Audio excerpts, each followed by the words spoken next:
Today's video, we're going to talk about how to block competitor names triggering your ads and showing up in your search terms report. Google recently, if you don't already know, is trying to pump their revenue up by getting your ads to show up for crap that you don't actually want or intended to show up for.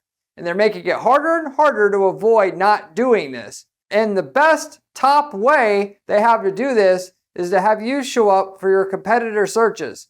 That is, people typing in your competitors' names by company name or product even. And because this does two things, one of which it actually gets you to spend more money when there's no more people to give you that are buyers. Two, it drives up the cost of your competitors to bid on their own brand terms, which then also then encourages them to bid on their brand terms even more, because now there's 4 people above that person in the search results when somebody types in their competitor name, which is really, they're pissing off their advertisers, but they don't care. They got to be able to get more revenue somehow, and this is one of the main ways they're doing it. So with that said, you actually have to be like a ninja now in order to not have your ad show up for all these competitor searches, especially if you're in a local service market, but not just with that. If you're in a local service market, I've seen up to 80%, 90% of searches being the competitor searches that you show up for and getting clicks on, of which almost all of them are going to be calling, asking about their order status. Hey, I'm calling about my order status. Oh, okay, what's your customer number? Oh, that's funny. I can't find your customer number anywhere in here. Is this John's Plumbing? No, it's not John's Plumbing. Oh, sorry. And then you end up wasting like 3 minutes, 4 or 5 minutes on the phone with somebody that wasn't even intending or should have called you in the first place, when you could have just fixed it by simply having your ad not show up for that person to begin with.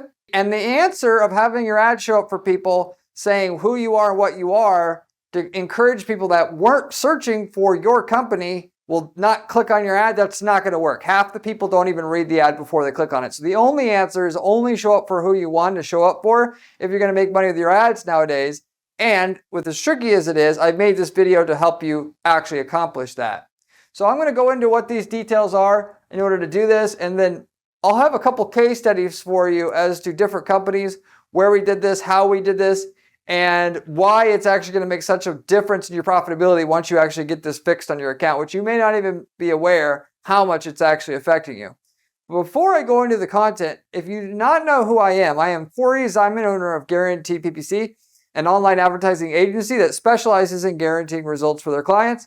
That is, we do not charge our clients management fees until we get them a certain minimum lift in the profitability up front in excess of the management fees that we charge. We are the only agency out there doing anything like this, which should tell you something about the quality of the information you're receiving on this video.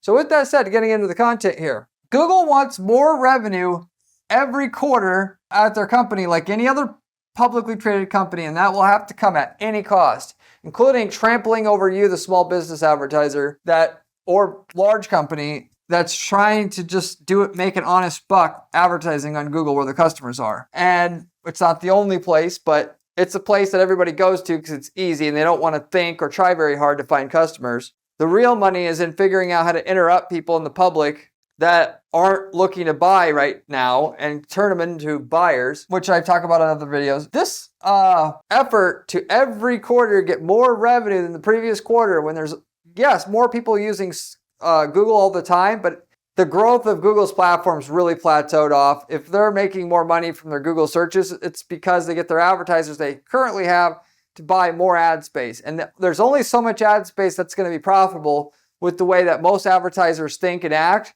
which is they want buyers to see their product or service and buy. They don't want to convince anybody or encourage anybody to do anything. They just want, here's my thing. I know you want to buy. Here's my thing. Buy it. Ad space the cost has went up. Google's charged as much as they can for those clicks before people start quitting in mass. Now they got to get you to start spending on other searches, other people that you don't want that are basically completely unprofitable to you in order to get their next quarterly revenue jump.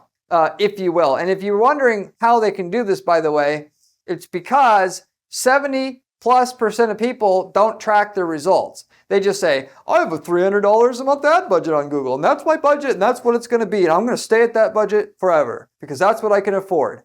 And then Google comes along and they start, instead of sending you 50% quality clicks. Now it's 40, now it's 30, now it's 20, and they start sending you the traffic, which then opens up more revenue opportunities for them because they take away your good clicks, give it to somebody else, load you up with clicks, knowing that you don't track your results and that you are actually actively trying to hit a certain number of ROI so you can spend more money on ads, which you should be doing. You're just taking this lackadaisical approach to advertising, which here's my budget, I'm going to throw the ads out there, that's it. They're going to load you up with dog shit clicks. You're going to make actually less and less money all the time for what little money you're making with that type of approach. So they're going to force these competitor searches down your throat if you're not paying attention, basically. Okay? For the people that are paying attention and know what I'm talking about here, they still can't get rid of the competitor searches though, because Google's making it harder and harder and harder to block it. Google hates guys like me that are helping people block this shit out of their account because it's not contributing to their ease of being able to get consistently more revenue every quarter from their advertisers, which is why they have their Google reps pound the phones so hard to get at the stakeholder, the company paying for the ads, because they want to go around the agency and convince them, hey, your agency's a retard. You need to spend more money because of X. And then they get you to spend more money. They want to push the agency out of the site when reality is the agency is the only one that is even halfway on your side here. It's like hiring the district attorney or the prosecutor to help you win a murder trial. It's beyond stupid to do that. But people think because it's Google, it's somehow different. Google is trying to make money every quarter like any other company. And in fact, have to do this by corporate law. If they don't do it, they can go to jail. The executives can go to jail. So with that said, for e-commerce businesses, the competitor searches do actually work. In a typical e-commerce company, we're going to go find our client has product A. We're going to find all the directly comparable products in the market that compete with product A. That have same features at the same price like that. And then we're going to show up for those competitor products with an ad that's laser targeted for that exact type of customer, which nobody else does because they're lazy or arrogant. But when they search for product B that competes with product A, we say we're 40% more powerful at 1/3 the cost buying this product, you idiot. Buy our product, it's a better value. Then we steal the customer. And in e-commerce, that's one of our favorite ways to make money, okay? Particularly if you're selling something that's 4 figures in price or higher, especially with higher price stuff, because those people are closer to the end of the sales cycle and it's easy to get them to switch over and buy your product or service at the end, given that a lot of people who initially start searching for a high price product don't actually become customers because they talk themselves out of it. Whereas you get in with the competitor at the last second, searching a competitor product search, you can get them relatively easily. When you're talking about service companies, targeting competitor terms though now becomes a lot more questionable. Okay? I can tell you the general golden rule is for anything where there's order status involved or reorders involved, you normally don't want to target competitor searches at all. Because like the scenario that I gave you earlier in this video where the guy calls on his order, like, I'm wondering, is my carpet cleaning guy who's coming out today? And you're going to get those calls, and that is, in a carpet cleaning business, 80% of the calls that company gets is going to be people checking about their order status, their bill, whatever. And in those situations, you don't want to show up for the competitor search because you're going to get mostly people you cannot sell even if you tried. If you're in a market where there's none of that going on, people only buy one time and they either buy right away and there's no customer service involved or nothing, that's the time when you can show up for a competitor search, get someone to accidentally call you, given about half the people don't even read the ad that they're shown on Google because they assume Google knows what they're thinking. They call you, you say, plumbing service, and then they think that you are the other plumber and they just put through their service request without even realizing you're not the other plumber, and they don't realize it till the truck shows up and they're like, screw it. I know it's not the company I was supposed to call, but who cares? They're here now. You can actually make money off that accidental traffic, if you will. So those are the situations where in a service market, you can show up for competitor searches, and competitor searches showing up in your search terms report, showing that people are typing in the competitor name and then clicking on your ad can pay for itself. The other scenario, by the way, is where you could come up with a special offer. So I talked about just a second ago about how in e-commerce markets, we'll create custom ad copy for every competitor product to say how much better and in what ways we're better than the competitor for each product that we have to maximize a return from competitor searches because we love them so much.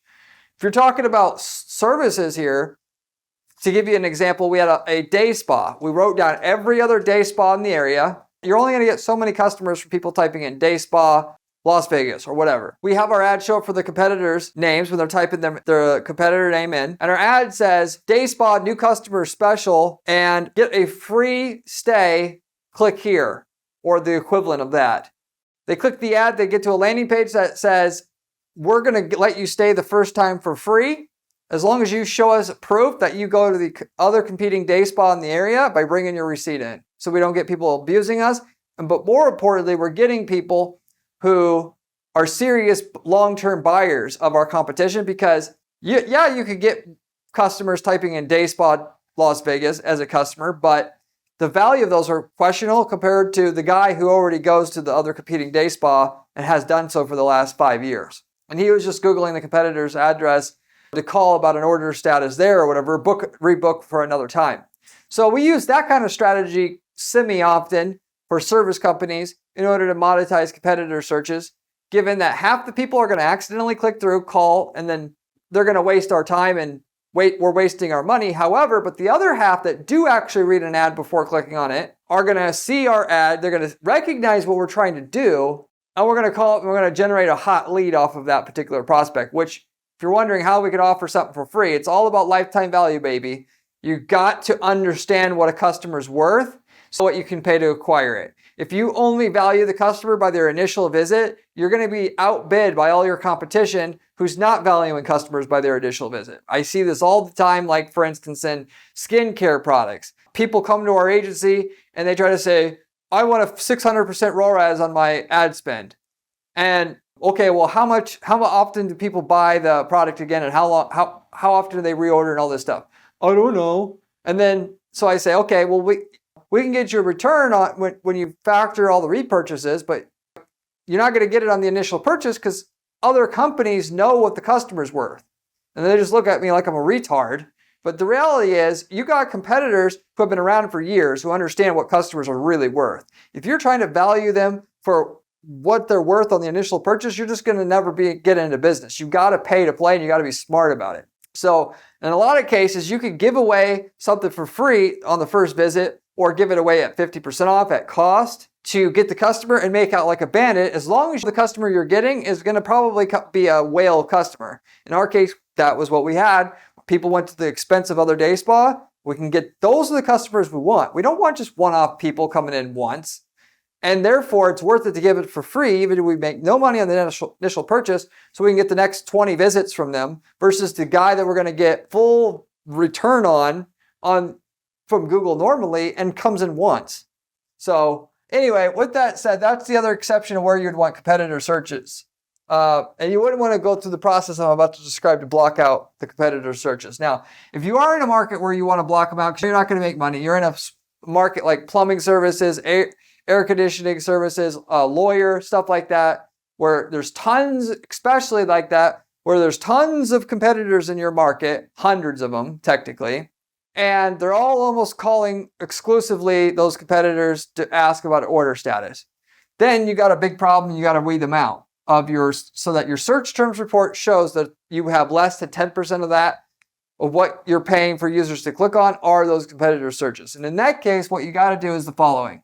First of all, is you have to take and remove negative keywords to remove it from your account, of course. But the one thing I wanted to mention is negative keywords don't work like negative keywords used to. Negative keywords in Google Ads now work a lot like signals, so which is good and bad.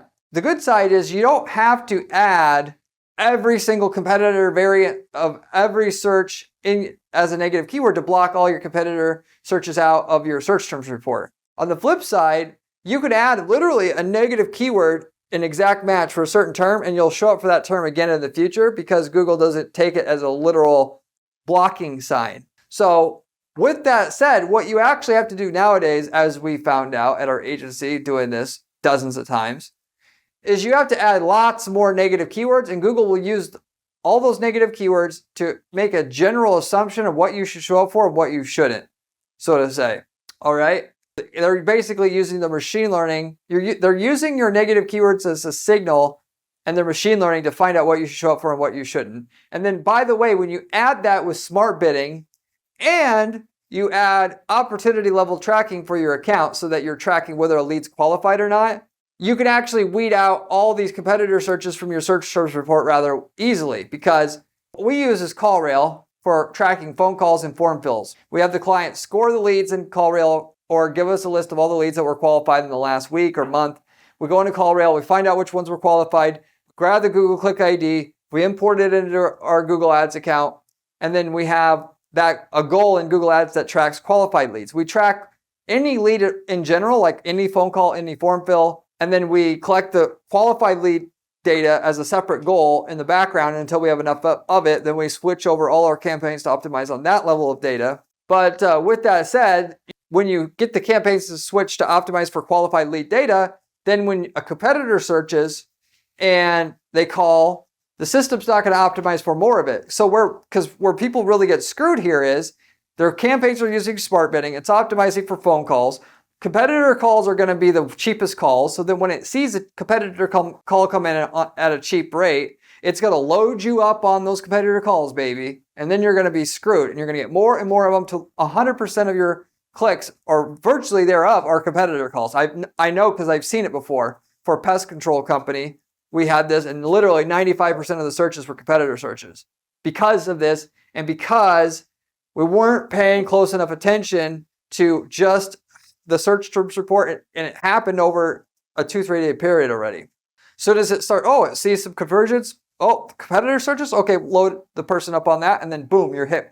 And then like within 3 days, 90% of your searches are competitor searches. So with that said, you use the smart bidding with opportunity level tracking to optimize for certain cost per opportunity, if you will, cost per qualified lead. Then if a crap call comes through, the system will try to weed it out. In combination with that, if you add your negative keywords in there on a regular basis, then you've got a really, really, really efficient system to weed out competitor searches at that point in time. So, and then with that, you're going to want to add in terms of negative keywords works best.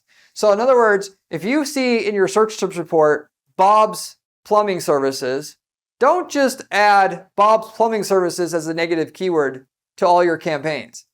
Add that, you do add it in exact match, but you also want to add the word Bob's. And while you're at it, Bob, B-O-B, not B-O-B-S. That'll give you the most coverage and the soonest on your campaigns, so they only show up for non-competitor searches from now on. Okay? Now, as I say that, on the flip side, if some of these, you're going to have trouble. Like sometimes, like for instance, we had a plumber recently, and they have a plumbing company called 365 Plumbing. Well, a lot of people are typing in like 365 plumbing service, which is similar. And if you add that negative keyword to block that competitor name, it's going to block that keyword as well, which are really good prospects. So you have to weigh on these ones that sound like could block your keywords. You're going to have to weigh whether you want to do it or not. And if you don't know, you add the negative keywords, and then every day when you add the negative keywords, you run a keyword diagnosis report, which you could run in your Google Ads account. You can Google that for how to do that specifically. And then that'll tell you if any of your negative keywords you just added are blocking any of your positive keywords. And then you can make a decision to take the negative keywords back out, if you will, okay? In addition to this information I've given you here already, you have to do the negative keywords daily, literally daily. Like I described before, if you let it go even for 3 days in the beginning, you'll be shocked what percentage of your search terms report shows competitor searches in there. And so like literally for a whole 3 months, we'll have to add negative keywords every day just to block everything out on some accounts. And then after that 90-day period, you should have like 10% or less of your search terms report be negative keywords. And then on your smart bidding with the opportunity level tracking or qualified lead level tracking will take care of the rest once you got to that point. So negative keywords by itself can fix an account that was not profitable because of competitor searches and make it profitable, but you could get rid of the extra 10% of the waste by having the opportunity level tracking in your account and going the rest of the way with it. so to say. With that said, you don't want to use anything but exact match keywords in your account now for the most part in many markets. 50-50 whether we'll use exact match or phrase match with exact match. In some markets that have very few searches, we'll be forced to run phrase match and exact match. Otherwise, you're just not going to get very many clicks. And some other markets where there's a lot of volume and there's a lot of competitor searches, and we have a big problem with competitor searches in that market, we're forced to use exact match. So if you're in a situation where you have a super high percentage of competitor searches showing up in your search terms report, you want to just use exact match in that case. And for that matter, you're not locked into that, by the way. You could run your exact match only, and then once you've actually seen your search terms report show almost no competitor searches, you could go ahead and I would recommend adding your phrase match keywords back in slowly though. Starting with the longer version of the keywords. So the 5-word keyword phrases, then the 4-word keyword phrases, and then finally the 3-word keyword phrases. Never 2-word. Why? Because phrase match does better on longer terms, so to say. And then that'll allow you to scale carefully and slowly your spend when you hit a roadblock with exact match only and you can't scale your account anymore because you hit a plateau with what exact match will be able to provide you. If you like the information I'm giving you here, you should watch all my other videos, practically speaking, about how to run Google ads for your business, as well as Facebook ads and landing pages and the rest, because I've spent over a decade managing accounts at my agency. I do all the strategy and I give you all the stuff that's worked over the years as well as what doesn't work. Most of the information you find on YouTube as well as online is given to you by people who don't run ads, or they run very, very few ads. They just try to make money on courses or getting clients at their agency, but they're not doing the strategy themselves, and therefore the information's take it from me. And I know because I look for information online and I can't find it from people who actually have firsthand knowledge of anything. So if you want to be able to do really well with ads, you want to get information straight from the source, and therefore you should subscribe if you haven't already. You should also check out my blog while you're at it. You can find my blog at guaranteedppc.com/blog. And this blog has screenshots with the strategies we're using at our firm, with the screenshots, with step-by-step instructions. If you like my channel, you're going to like that blog as well, so you should check that out as well. So with that said, case study-wise, I told you about the pest control service where more than 90% of the searches were competitor searches.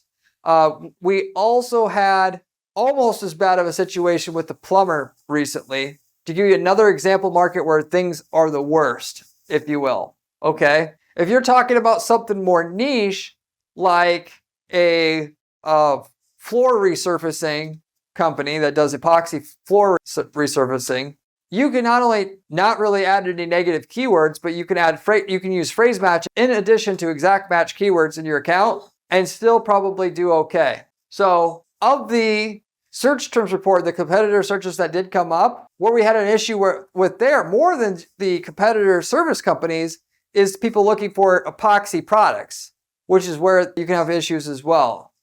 And in that case, we have like 20% or 25% of the search terms report is competitor products or the services that are in there, to give you another end of the spectrum, at least right away. On the plumbing services, on the pest control company, after 90 days of adding negative keywords, we're going to get it down to where 10% or so of the search terms are competitors, 10-15%. And we still have other work to do on the tracking and so forth, like I mentioned earlier, to get it all the way down to 0. For the epoxy resurfacing company that does resurfacing of floors and epoxy floors, after 90 days of adding negative keywords, we're talking about 1 to 2% of the search terms report are going to be negative keywords at that point. So if you're starting out high, it's going to be super hard to get it all the way down to 0 without tracking built into your model to weed out competitor searches from your search terms report. If you're starting out fairly low, you should be able to get it down to almost nothing just on the negative keywords alone. So, and if you want somebody to do this for you, you don't have time every day to spend an hour adding negative keywords to your account, well, then you hire an expert to do it. This is what we do for clients at our firm. You should check us out at guaranteedppc.com. We're the only agency out there that offers a guarantee on the results that we provide. Furthermore, by the way, if you want to get the results that we've got before for your market and another client in your market before, we could sell you the ad template that works for your market. We've worked in over 100 different niche markets in the last 10 years of running this advertising firm. And if we've worked in your niche market before, you can literally buy from us the winning ads, landing pages, campaign templates, all of it that work for your niche market, and literally copy paste that into your account and get the same results we are, of which we could tell you the results you're going to get with it up front. We got people using these templates to start all their businesses from scratch. If you want to start a great business, don't know what to start with the template we have and just figure out how to deliver the product or service in question after it's set up and running already. We got people doing drop shipping with these, selling leads. Or they just get into the business legitimately. So if you're interested in that, you can let me know as well. The one thing that you want to do though, if you're ever stuck with what you're doing, you're hitting a roadblock, best thing you can do is reach out to me for a 30-minute coaching call, because I could go over not only your ads, but your landing pages, your website, your pricing strategy, all of it. Because I know business, I own businesses myself, not only just the ad agency, but e-commerce companies. I've been doing this a long, long time, and I talk to many, many small business owners directly about what they're doing, what works, what doesn't work. And I can help pinpoint where the bottleneck in your business actually is, because a lot of you guys had issues where the ads are not the issue. It's the website, it's the landing page. You got to be able to spot where the bottleneck actually is. And so therefore, I started doing these coaching calls to help people spot the bottleneck in their business. And it's been very successful so far since I started doing it, offering it on my channel here. So if you're interested in that, you can also reach out to me at any time, and that could be what you need to do to get to the next level. And I almost always, 90% of the time, can spot the bottleneck that you needed to fix. So don't be afraid to reach out to me for questions about that. And you can reach out to me at guaranteedppc.com if you're interested in that as well. But with that said, I'm going to wrap it up with that. Thank you very much for watching, and I'll see you in the next one. Remember when I said competitor searches was important during this video? Well, this video here tells you how to do it.